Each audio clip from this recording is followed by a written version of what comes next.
the line. When you are ready to begin the presentation, press the Start Broadcast button on the GoToWebinar control panel to allow all attendees to hear you. This system will notify you once you begin your broadcast. The broadcast is now starting. All attendees are in listen-only mode.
Hello there, guys. Can you hear me?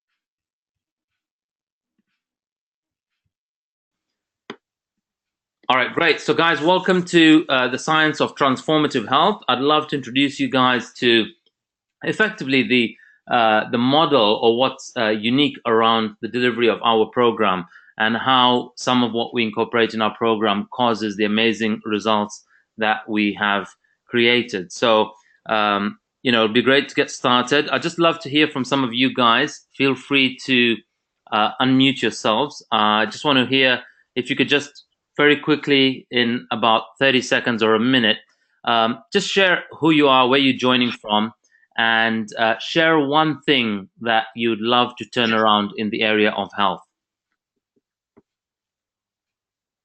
Who'd like to go? Just unmute yourself and go ahead. Rajashanti, you can go ahead. Sorry. I wasn't listening. Sorry, I wasn't attentive. Yeah, I'm just saying that. I'd just love to know who you are on the call. If you just sort of say who you are, where you're joining from, and okay. Hi everyone. I'm Rajesh. Calling from India. I'm Ronnie's auntie. All right. And what's one thing in the area of health you'd like to transform? I would like to feel more fitter, and I actually need to lose at least 10 kgs of weight. And I think I have my um, uh, health-wise, I don't think I have any issues, but it's generally I'm not feeling fit and not feeling that active. And I would like to lose a couple of kilos of weight, and I think that should help me feeling better. All right, awesome. Okay, who else would like to go? Thanks for being here. Thanks for dialing in, and hopefully we'll cover some of what you're looking to turn around.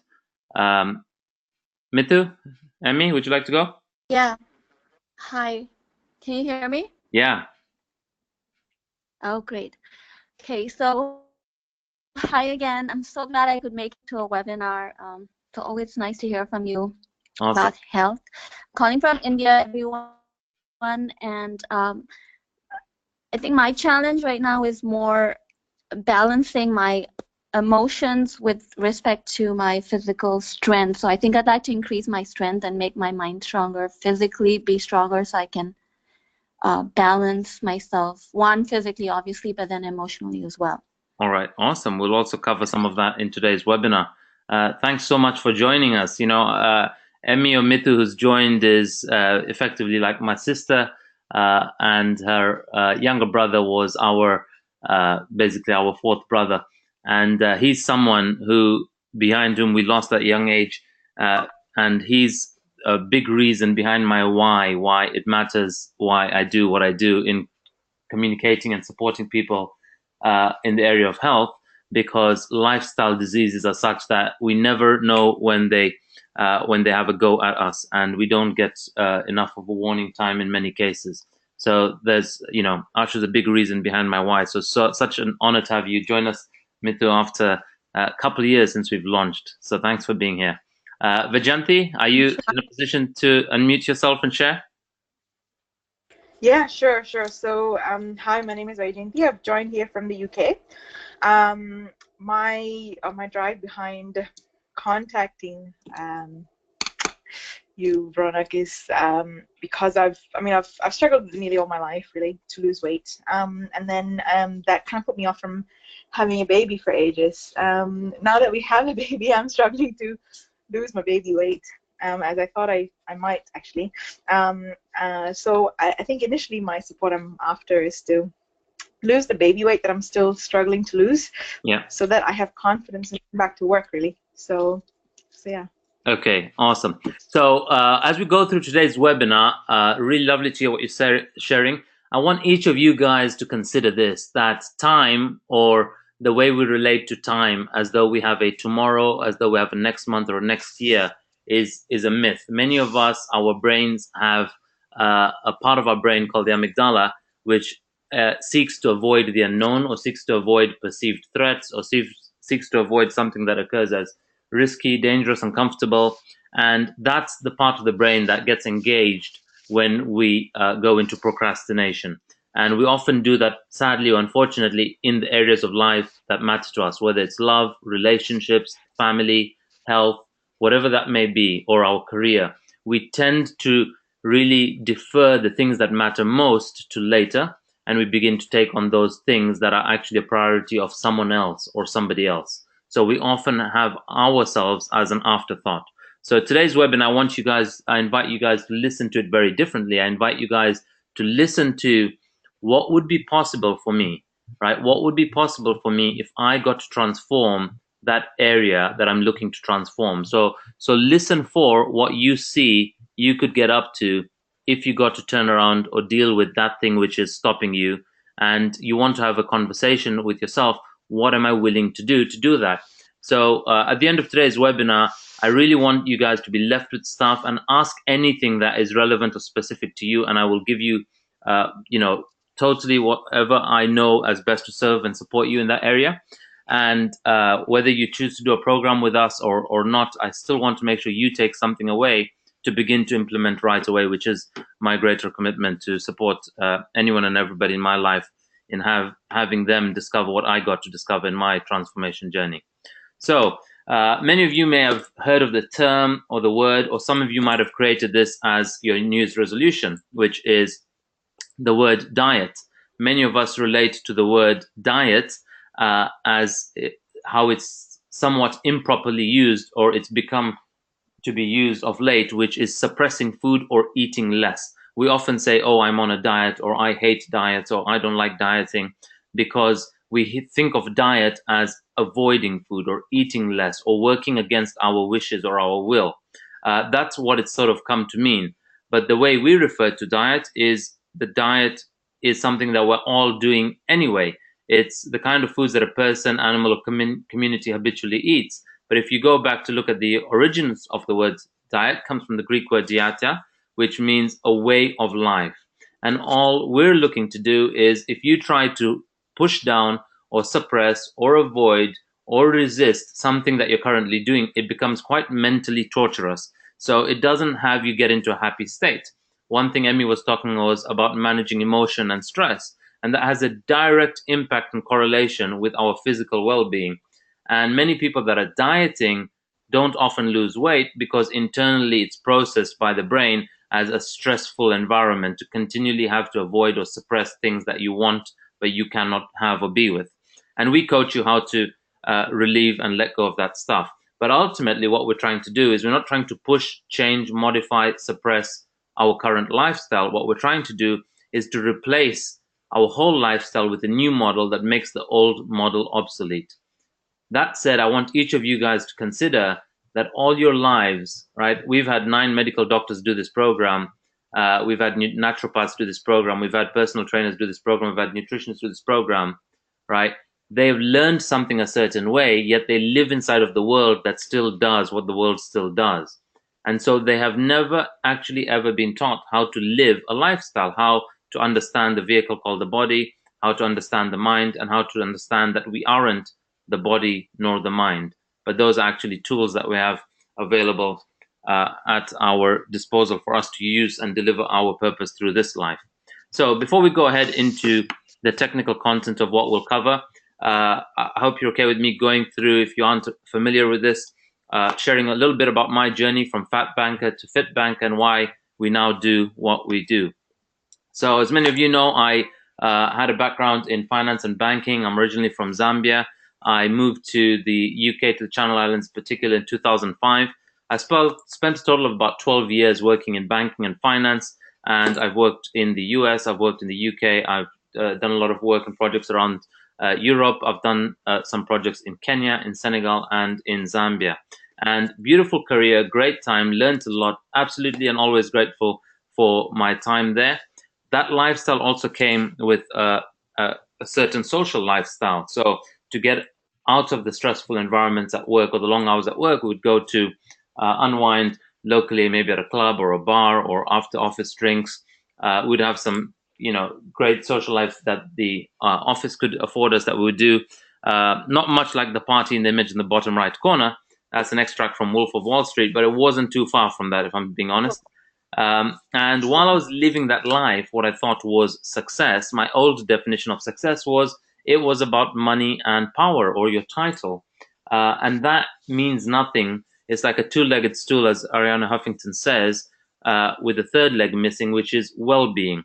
And the guy that turned out living that lifestyle was this guy. So there I was, this fat banker who thought this was the definition of success, whereas what was really going on, and I was pretending that there I was happy, successful, and so on. And I wasn't really sad, or I wasn't depressed, or I wasn't even aware that there was an internal discontentment, because health was an area to me that you either had or you didn't have. Because I grew up seeing people around me either be healthy or they were just unhealthy and they just went like that. Because I grew up that way, I had it that health was something you couldn't control. Put another way, I was resigned that there was anything I could do about it.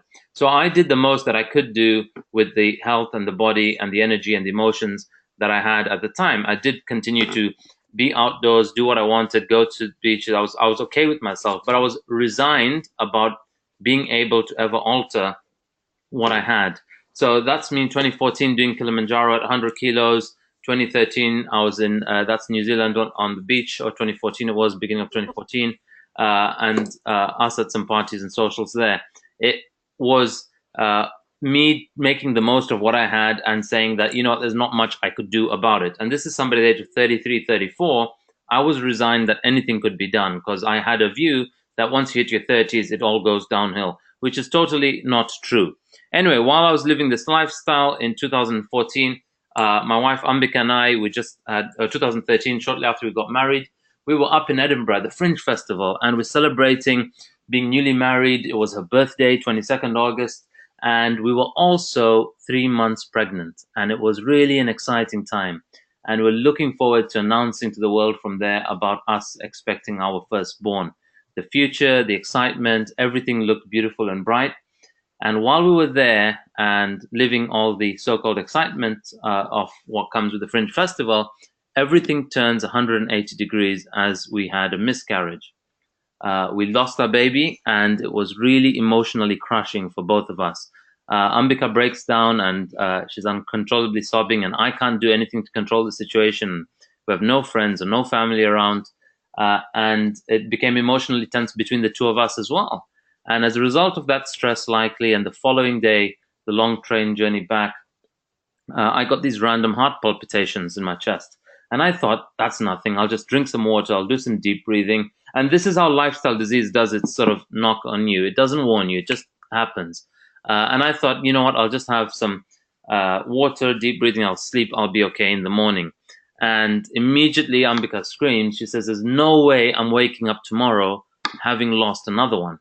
And it really hit me in that moment that this, what I thought about my own body or my vehicle or my choices around food, drink, and lifestyle, thinking that they were all about me, aren't all about me.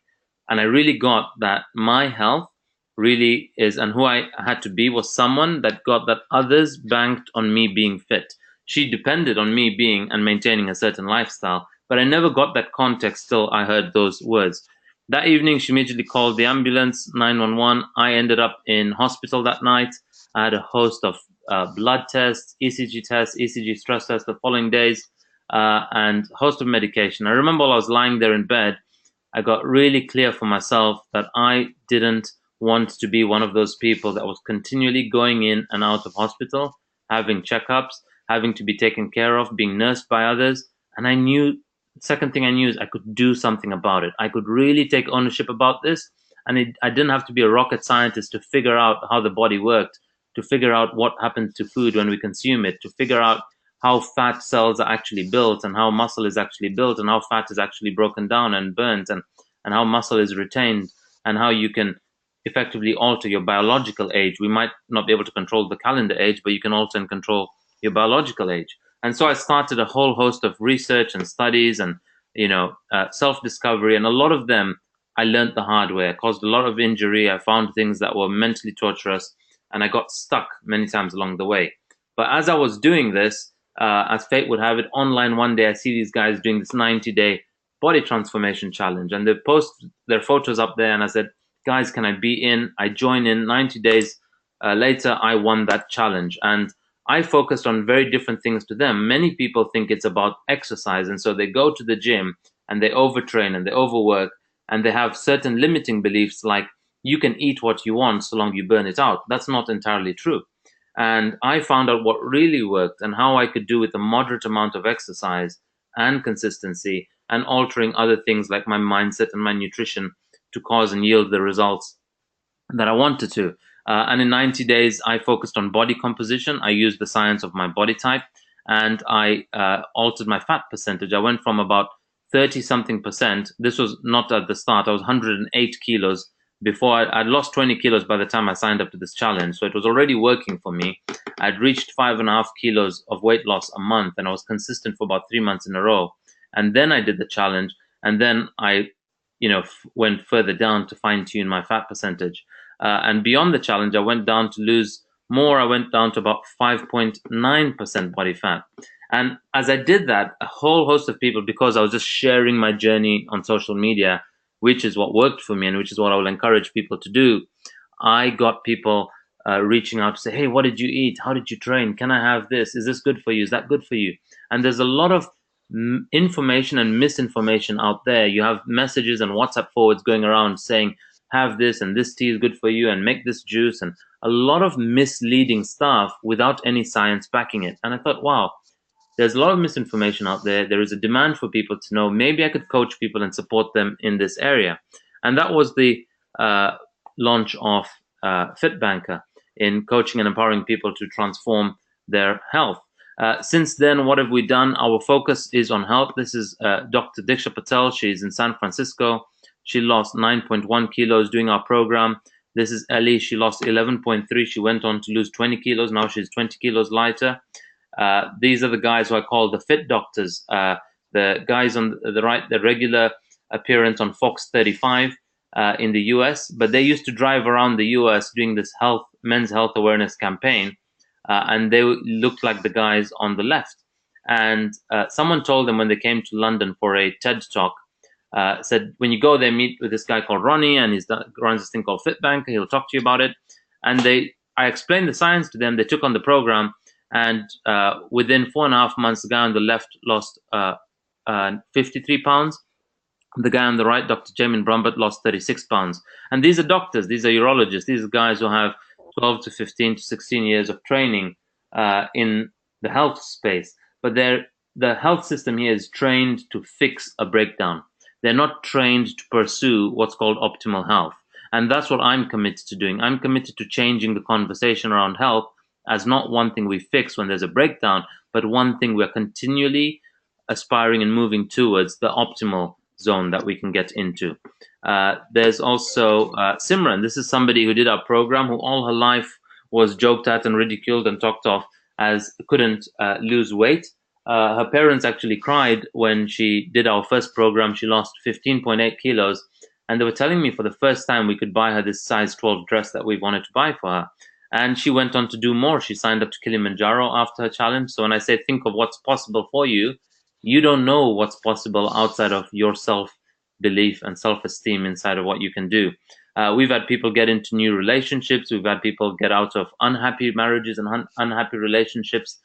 They've been stuck in but not had the confidence to leave, and that has had an impact on their well-being and body. We've had people get new careers. We've had people move countries. But it all ties down to when we feel confident about our own space, our own body, our own well-being, we feel confident about our body, our mind, and a lot more of our ambitions. Simran went on to sign up to Kilimanjaro, and again, the same people around her that doubted her that she could lose weight, they doubted whether she could do Kilimanjaro, and now she did it. And since she did her first challenge with us, she's 24 kilos lighter, and she summited Mount Kilimanjaro last November. So, that's some of what's possible when you take on transforming your health. Our focus, unlike many other programs, is not about body image. It's not about getting a six-pack. You may get that. You may get, whatever you want. You may fit into your ideal dress size. Our focus really is on health. This is a lady who joined our program. She had gestational diabetes after pregnancy. It then was termed as pre-diabetic. And she was then being told at the next checkup, if her blood isn't reversed, she will be categorized what's called type 2 diabetes. So, and she's somebody who's a phlebotomist, so she works in the lab that does the blood tests. So she's looking at her own blood, being told she is now not going to be around for her third born's 10th birthday. And she reaches out to us, she's crying and sobbing about wanting to turn it around. And these are the cases where people reach out to us as a last resort. And I want people to do this where it's not the last resort. Like, they need to know the science every day and make powerful choices around nutrition and activity and so on. Anyway, she does our program, and she loses 14 kilos. When she went back in within the first month of her program, the doctors had to retest her because they couldn't believe her sugar levels had changed. She was given the all clear, no longer type 2, no longer pre-diabetic, completely clear. She even changed her career as a phlebotomist, and now she's a realtor. She now deals in real estate in the US, and she's really, really a big fan of our work. This is somebody else, Ushma. She's from Zambia, and the other lady, Manisha, is from Virginia in the US. Ushma, she's somebody who, they had a child, they were trying for a second child, and they were struggling to have a second baby. They were told they could only do it via IVF. They wouldn't be able to conceive naturally. And the IVF clinic now were refusing her to start because she was still grossly overweight. She does our program. So she spent a whole year, first of all, trying to lose weight, loses 3 kilos. IVF clinic still says, not enough. You need to lose some more before you do this. And she signs up to a program, and in 10 weeks, she lost 10.8 kilos. She was given the go-ahead to start, and they wanted one more baby. And within her 90-day program, she actually conceived through IVF, and they were expecting twins. So 7 months after her program finished, she had twins. So she goes from 1 baby to 3. And also because they were told that they can not conceive naturally, they carried on, having sex unprotected. And 7 months later, they got pregnant naturally for the first time. Again, they now have their 4th child. So that happened from someone that was only had 1 child and struggling to grow their family to now having 4 kids, all within an 18-month window. It's happened right in front of our eyes. She's doing another program, the program starting on Monday again, because after having her twins, now she wants to get back in shape. And so she's really moved from someone who's a size 20, she's still around 14 to 16, and she still wants to get to about a 10 or a 12. So that's really what's possible. And then there's this dude here, I call him Dad. He's my dad, and very amazing guy who was open-minded to take this on at the age of 70. He had all his 60s high BP and high cholesterol. He was on medication for that. And so it was a regular conversation around mealtime that we have this pill box and say, have you had your meds today? And that became Mum's role and Mum's conversations with him. And he took on our program at the age of 70. He went on to lose 14.5 kilos in the first 4.5 months. After about 6 months, he was given the all clear by the doctors who said that you don't need the medication anymore. So they begged him to get off it and discontinue his cholesterol and high BP medication, because now that he had naturally healed, the medication on top of a healthy heart was having an adverse effect on him. He also had eczema and psoriasis, which has drastically reversed. And that was possible. He's now 21 kilos lighter.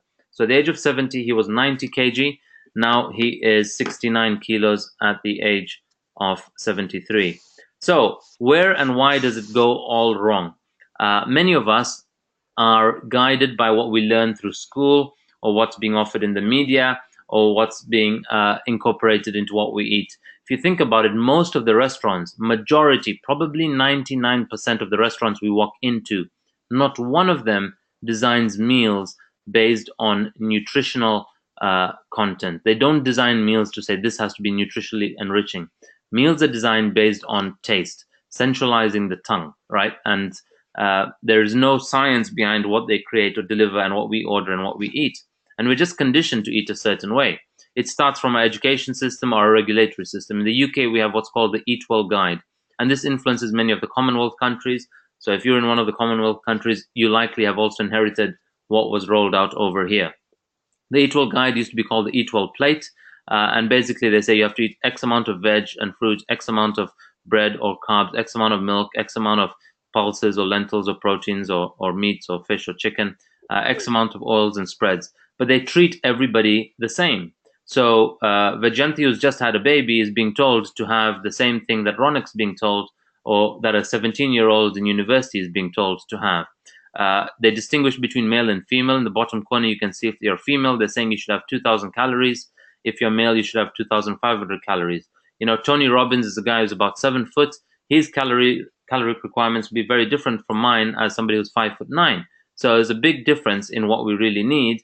But the way the world is designed, it's telling everybody the same piece of information. Yet each of us are so unique. So how we want you to understand health is not informative health way, where everybody is told the same sort of advice. What transformative health is about is that we educate you to understand you so that you make the optimal decisions that work for you. This education is a lifestyle education that lasts a lifetime. So for the first time, it's kind of like you've been given a degree on how to understand the functioning, the operability of your body, what happens to food, how to choose food, how to identify what food works, how to read your body beyond weight or BMI. So what are some of the things that we look at? We look at multiple things that you get to learn off and tailor around your body and your lifestyle and transforming it. But here are some of them. We first of all look at the science of body types. We incorporate elements of Ayurveda and Western bodybuilding. Ayurveda has had it for thousands of years that you have a particular body type. In Ayurveda, it's called Vata, Pitta, Kapha. And they identify your body type based on your body features of your body, questions around your mind or your thoughts or memory or sleep or dreams, and questions around your environment, how you react to circumstances and situations around you. Western bodybuilding, which is a 70-year-old science, has body types called ectomorph, mesomorph, and endomorph. Welcome, Uncle. Lovely to have you join us. Thank great you. to see you got over the technical difficulties. Just gone through a bit of a background about my story, our journey. We shared some of the results that participants have caused on our program, and what they got to do losing weight, or what they go on to do after that, like Mount Kilimanjaro. These are people who've reversed diabetes. Somebody who got to transform her fertility and went on to have a number of babies. And this is my dad, who got to reverse his cholesterol and high BP at the age of 71. So those are some of the results, and we're talking about, in the default world, we're being provided with what's called informative health. I'll give you a full recording of this later, but I'll continue with where we are from now. And informative health is a world where we're all being told to follow the same standard guidelines and advice, like eat your 5 a day, or eat X amount of calories, or this is good for you and that's bad for you. We're never told what's specific to each of us. And what we do is we create tailored programs, but we have you get the knowledge to tailor it around yourself. So we look at your body type according to Ayurveda and Western bodybuilding. And based on that, there will be certain food types that just don't work for you. So we're going to have you cut those out. We're going to look at your lifestyle. If your lifestyle or your particular day, a bricklayer working on a building site will burn a different amount of calories versus somebody on a desk-based job, or a mom at home feeding the baby, right? It will be very different amount of caloric expenditure between those people. And there are different levels at which we burn them down, and that's called our metabolism. We'll look at that in the next slide. And then we'll also look at the multiple muscle groups. Many of us think health and fitness is about our physical muscle, which is go to the gym or run or exercise or walk. That's just a very small snippet of our well-being. Something Emmy asked about earlier is we look at also our mental muscle, and we work on you developing that along the program. We look at your emotional muscle. A lot of your habits or actions that you take and ways in which you behave and operate are influenced by certain underlying emotions. They could be pain, they could be stress that you have in a relationship, they could be something that happened to you from childhood. And I'll share some of those that I adopted or inherited, some emotional barriers that were in the way of me transforming. And then there's a spiritual muscle, which is a lot of what we do and act and operate and behave is because we're not connected to our purpose and why we're here. Like, what on earth are we doing on this earth? Many of us are in this world thinking the purpose of life is to get up and get a 9-to-5 job and earn a salary and build a pension and then start a family and buy a house and then go on holidays about 2 or 3 times a year. And that's life. And it's just so cyclical. But if you get connected that you're here as a mom to be the best mom, or to do something that makes a difference, or you're here to be this amazing wife, or to be this entrepreneur, to be this social activist, when you get connected to your purpose, whatever that is, you'll relate to your body and to your mind as a tool or a vehicle for you to deliver that purpose. Most of us use our 5 senses inappropriately. We use our 5 senses to please the senses and at the expense of the rest of our body. So many of us eat based on the 3.5 inches of our tongue to please that, and we have total disregard and disrespect for what happens to the journey of the food after that. And that's some of what we look at and cover over this program. And when you can focus on all 4 muscle groups, physical, emotional, mental, and spiritual, then you experience your overall ultimate well-being. We also look at body composition, which means we all are made up of bone, fat tissue, and muscle tissue. And within our fat tissue and our muscle tissue, there is water. And we're 65% water. We're meant to be at a healthy state, 65% water. But if I were to test most of you or most of us around, we are often around 50 to 55% water. And our bodies are quite compromised. So we look at body composition in that you want to understand your starting point of how much fat percentage you have. And for your gender, for your age, there's an optimal percentage you should get to. And we provide you with these charts. I can happily share these with you after this call. You want to know where you are currently and therefore where you have to get to. Now, there are foods you can eat that will contribute to the breakdown of your fat. There are certain actions you can take that will contribute to the breakdown of your fat. There are foods and actions you can eat and take that will contribute to the building of muscle. And we incorporate those in your training program, in your meal plan ideas, so that you begin to alter your body composition to get to your optimal. We teach you functional eating. So there are elements of Vedic teachings or Ayurveda we bring in here. Every food you eat also has a purpose. It has a dharma to follow, a duty to follow. So if you think about you're consuming rice or pasta or pizza at night, those foods are very high in energy. And so at night when you have one of those, you're putting 1,000 calories in your body to supply 1,000 calories of energy. And then what you do is you sit in front of a couch and then you go to sleep.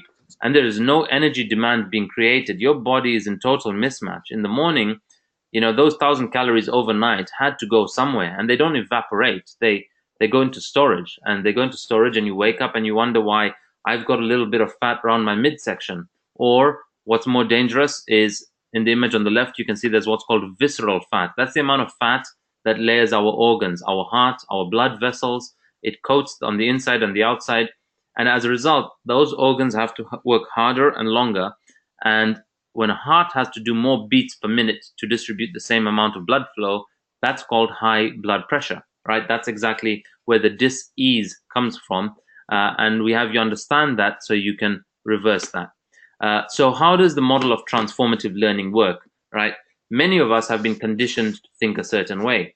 And many of you currently take habits or actions that you take in the area of food, eating habits, or exercise or physical activity. You've just conditioned yourself for 30-something years, 40-something years, 50-something years, 60-something years a certain way. And you will only be able to reverse that if you distinguish where you first made that pattern that you made. So I'll give you an example.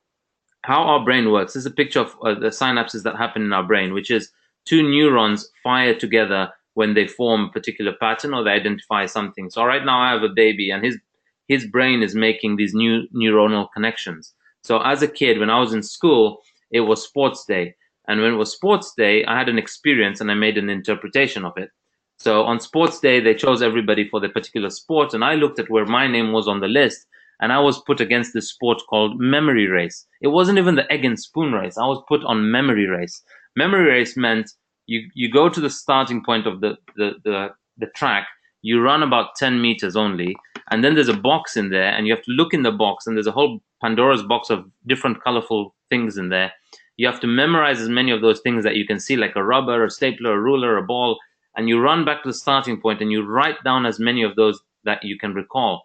And whoever wrote down the most items that were in the box won that race. And I win that race. And I made an interpretation. Hang on, that's not a sport. This has got to do with brain. So I'm brainy, I'm academic, I'm not athletic. I made that interpretation. And as I grow up through life, sports day again comes or football team selection comes and I'm not chosen in the football team. I get more evidence and I do really well in my studies and somebody says that's a very bright kid. I end up concluding I am definitely not athletic, I am academic. And many of us have grown up through life making such decisions. So firstly, you want to identify what were those decisions that you made. And to rewire that, your brain has conditioned, it fires a certain neurons in a particular pathway. So whenever that topic or that area comes up for you, if I say, how do you lose weight?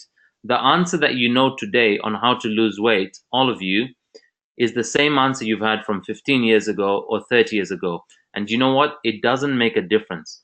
You knew what you knew 10 years ago or 15 years ago. That didn't change anything. So I want you to consider what you know is like Thomas Edison when he was discovering or inventing the light bulb. He said, I found 10,000 ways that didn't work. So I just want you guys to consider that what you know and you think this is what I need to do, but I'm not doing it. Consider it's possibly not even that, right? So you have a particular mental construct. When you formed that relationship between two neurons, they fire together and they form this new kind of pathway. And as more and more of them fire together, you form this kind of whole filter, or in Vedas we call a Vaasna, a way in which we process this data. And everything we listen to and communicate is inside of that filter. The world occurs to you, or the area of health, or the area of food, or the area of exercise, or the area of understanding your body, always occurs to you the same way because you're thinking through the same net that you built up over all these years. And what we're looking to do in transformative learning is create a paradigm shift. So we're not trying to break that down or change it or modify it. We just want to acknowledge what's there, so identify where that came from. Secondly, you want to replace the existing with a new model that makes the old model obsolete. And the way you learn is going to be through discovery. So in a 90-day program, there are weekly webinars. There will be an assignment at the end of each. And you will discover when I say record that food in this app, or go and do this exercise, or tell me, Ansi, how long will it take you to burn 200 calories? And you've never gone and taken such assignments from school because we didn't have the technology in our years growing up. But now we do. Now we have wearable technology on our phones, on our apps, on our wrist. We can wear something, we can record them. The gym machines that are a lot more prevalent around us have a reading and a scanner. And there are things that I can ask you to look out for and read, like, did you get your heart rate to this number? And I can explain to you the science of burning fat. And through the 90 days, through the theory and the experience and the observation and the reflection, you form an entirely new mental construct. And now you begin to operate and act out of that new point of view that we've created for you. So here are some of the things that were in the way for me. Growing up, this is an example of some of the emotional or mental blocks that I have, or I call limiting beliefs. I grew up seeing my dad as overweight and obese. And so when I started becoming overweight and obese, I made a conclusion. I must have what's called the fat gene. Whereas there is no such thing as fat gene, but I heard it spoken of. I hear it in hearsay. I hear people joke about the word called fat gene. And I thought maybe I have what's called the fat gene. Some of you might have a view that I've got really heavy bones or I've got dense bones. Again, that's another myth. There is no such thing as some people have denser bones than others. There isn't anything as a heavy boned people, right? We're all the same. We all have the same number of bones and muscles. It's how much we can grow and develop them. And we have more control over fat and muscle than we do over bones. Bones, we kind of, they get set pretty early. By the time we're like 16 or 18, that's locked in. And when I got to distinguish that was limiting belief, not only did I transform me, but like I shared, I could empower my dad. And so I interrupt what's about to continue from one generation to the next. I'm changing that, and I'm sending the ripple effect backwards to alter my dad's generation and his siblings. Here's another limiting belief I had. I had a limiting belief that life is unfair. Why? Because I married this lovely lady, and when I was dating her, we would go out, and this girl can eat, I tell you. We'd go and we order a pizza, and she would eat more than half. She would, if we had a pizza each, she would have her share and she'd have a bit of mine. And then the next day, she looks the same, she feels the same, and I am feeling sluggish, I'm lethargic, and I've put on about half a kilo. And I'm like, damn it, life is unfair. Why does this happen to me? Like, I didn't win the lottery on my body type. And some of you might have this. You might be watching and you're looking at your wife or your husband or your partner or somebody you know at work, and you're thinking, that bugger can get away with eating donuts every day and he doesn't put on weight, right? That was me and my wife. And I realized that I just was never educated on what's called body types. So my body, which is a kapha body type according to Ayurveda, or an endomorph according to Western bodybuilding, it quickly takes certain food types and it converts them to storage. It does that very quickly. Even if I have a small amount, it will very quickly convert certain macronutrients. And I had to identify what those were and then learn to avoid those, but then I could have more of others that worked for my body type. And that's what we have people learn and understand. The other thing we focus on is body composition, right? If I have 30% body fat, which was where I was when I started my transformation, and now I have about 12-13% body fat, what I need to do now to lose 5% body fat is very different to what I would have needed to do to lose 20% body fat when I was at the start. Similarly, for each of you on this program, some of you might be joining where you're already lean. You might have what's called an ectomorph body type, right? Or the Vata body type. But therefore, there are other challenges. You might be having lethargy, fatigue, out of breath.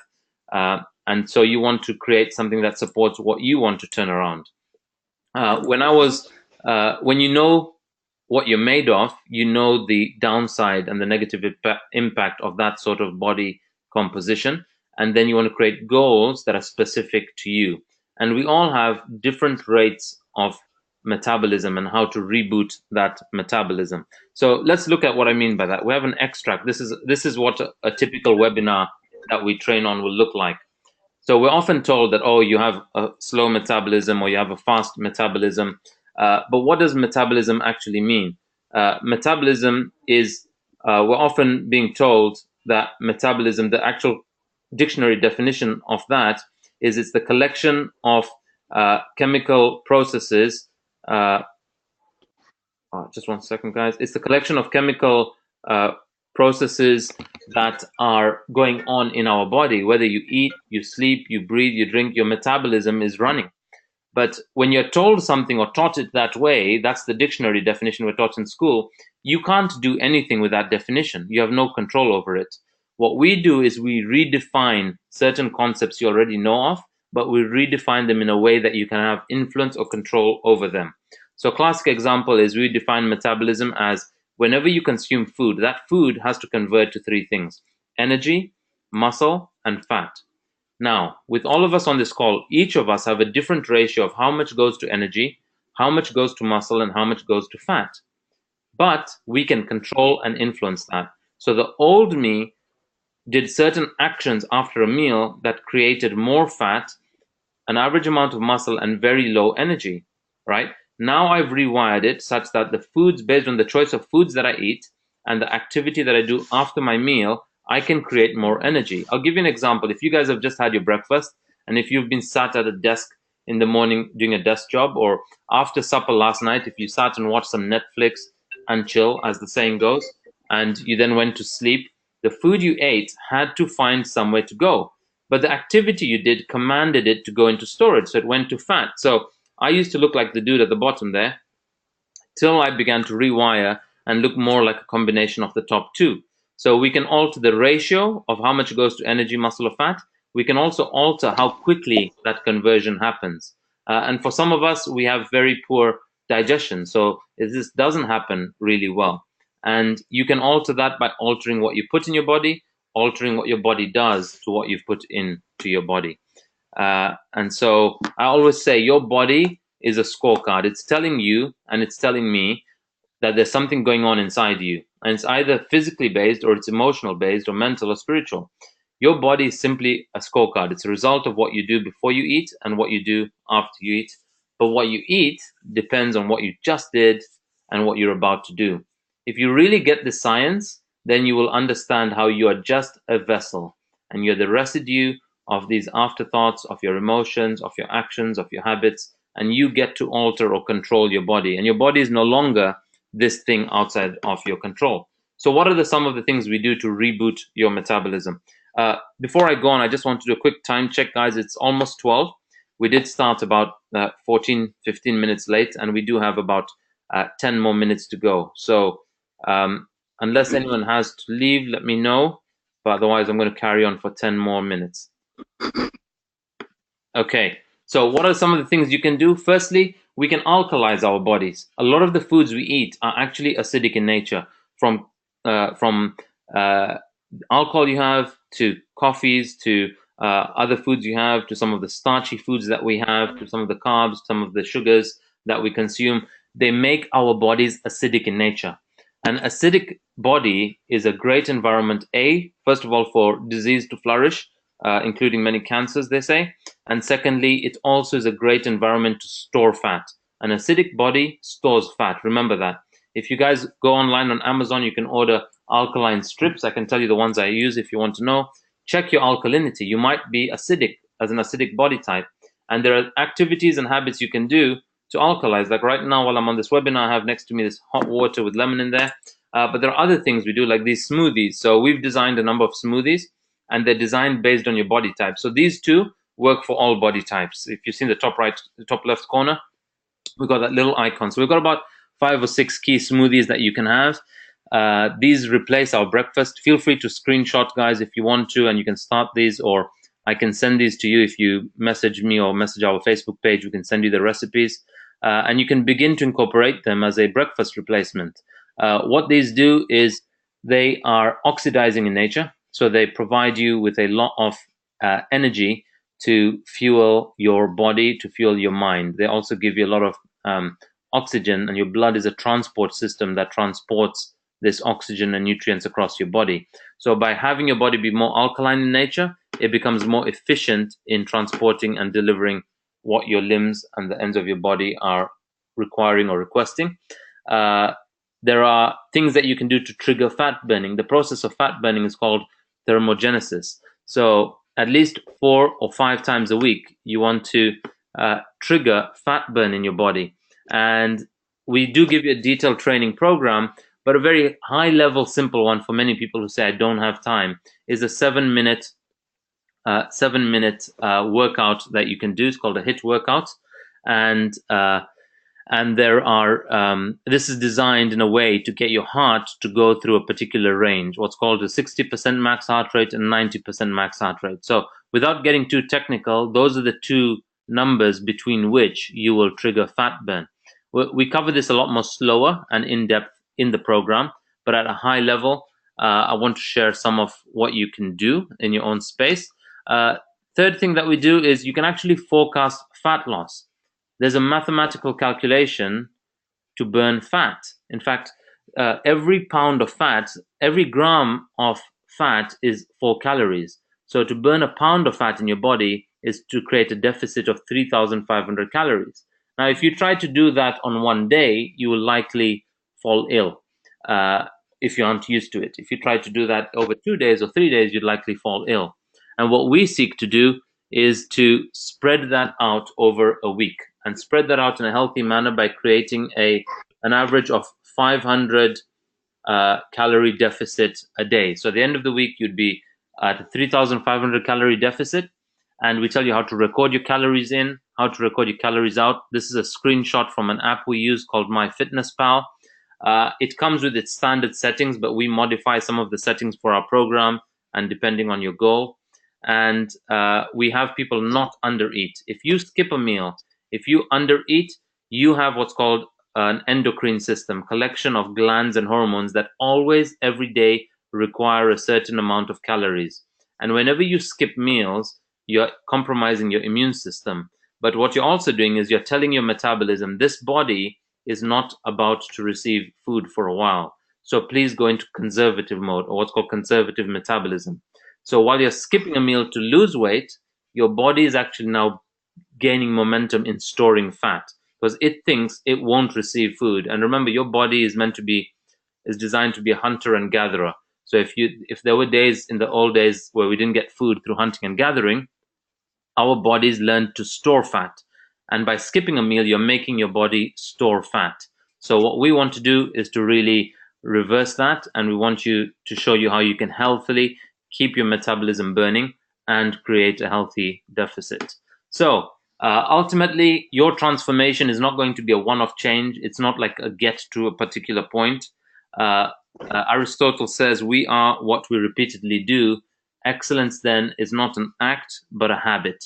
How do you get into a sustained habit? How do you keep it up? It's very easy for you to start something or be enthusiastic with your New Year's resolutions. But now we're in Q2 of 2018. How many of you are keeping up with your New Year's resolutions? Those of you that are, if you're being straight with yourself, you're likely benefiting from a support structure. You're likely benefiting from a community or accountability buddies that are holding you to the actions that you gave your word to. Or you signed up to a program or a course or a university. And when you pay for that course at university, you end up showing up in class every day. And there's a structure that's worked for many years to get you through a particular program. That's effectively what we do. So what are some of the things you can do if you were doing this on your own space, or if you want to do it with friends and family? Firstly, I recommend you make a public declaration. Really share what you're about to do, because then, and you can do that now by sharing with friends and family or sharing on social media. The wider the net you share with, the more your accountability is to others. And there's nothing to be worried about about you being judged if you didn't succeed, because I have good news for you or bad news for you. People are already judging you if you are out of shape or unhealthy. They probably already are judging you. Your children might be, your siblings might be, your spouse might be, but they likely don't tell you. Why? Because we're in a world where we're socially conditioned to be politically correct. What I found when I shared that I'm transforming my health, I suddenly gave people permission to contribute to me, permission to support me. So making that big declaration really is what will support you. Secondly, you don't want to be left on your own once you've done that. So create a team or a community around you that are doing the same. And if it's the lady at work that brings the Krispy Kreme donuts every day and says, have a bite, that's probably not her who you want on your team, simply because her goals might be different to yours. And if you're the person taking Krispy Kremes to work, then you definitely want to find somebody that has other habits that will support your goal. Sharing your actions and your commitment out there. There's a psychology and science. We go into it a lot more, the science behind sharing what you're up to, right? And sharing not from an ego standpoint, but sharing as a contribution to support others. And the fourth thing is dangle that carrot. So we often say sign up to something outside your comfort zone, like a 5-kilometer race, a 10K race, a marathon, a triathlon, signing up to climb a mountain, whatever that may be for you. If you know in 6 months' time I have to run that race, or I have to climb that mountain, then you will be in a certain shape to meet that date. It will just psychologically have you create a positive stress to aspire towards that environment. So that is the bulk of what I wanted to cover around transformative health. Are there any questions, guys, so far?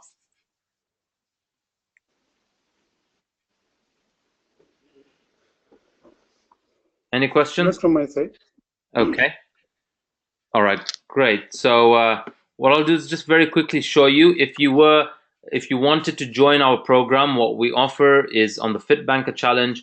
There are a number of programs that we do, but what's included is through a questionnaire we send to you, you identify your body type according to Ayurveda, according to Western bodybuilding. Based on that, we will provide you with the relevant meal plan, and that's factored in and catered for vegetarian or vegan or lacto-vegetarian or pescatarian or non-veg or whatever meal requirements you have. Create a training program for you that's based on gender and age. There's a gym option as well as a home-based option. So we've designed that. We've gone through the hard work of putting those together. We will need your partnership to take those and begin to implement them in the gym. There's also a routine for ab workout that you can do at home or in the gym. We're going to have 10 such webinars where we coach you every week over the 3 months of a program, if you did the 3-month program. And they will either be live or pre-recorded and delivered to you. So far, we've been running them live just so that I get that personal interaction with people, and we've kept modifying and evolving the content based on my experience of delivery of them. You have access to, there's an online group and community on Facebook where all the members are part of. If you're in the UK, we have monthly treks. You can join those regardless. There's a fee for them, but they're free if you're doing one of our programs. They're free during the duration of your program. And then you have direct access to me, the coaching team, if you want to get on a call, if you're stuck on a certain day, if you need me to help review your food diary, whatever that may be, that's what we would incorporate. So how does it work and what is the cost of the program? If you did do a 6-month program, it would be 1-to-1, and then we would set the calls and timings and coaching around you. That would be $2,500. And that, I'll be honest with you, that one is less effective and it costs a bit more than doing it as a group. If you did it as a group, the full price for the program, say starting Monday, is $999. And on our website, if you sign up earlier, we still have actually the mega early bird packs remaining. Those at $485 plus VAT. So for the whole 3 months, you're spending under $200 a month for a program that lasts you your lifetime. Right, so it comes to about 180 something over the 3 months, including VAT per month. And thereafter, you stay on the online campus, which for now we're allowing that for free. And you have access to the 200 plus people who've done this before you, that come from about 17 or so countries. Any questions on the program, guys? Or any queries around the challenge starting?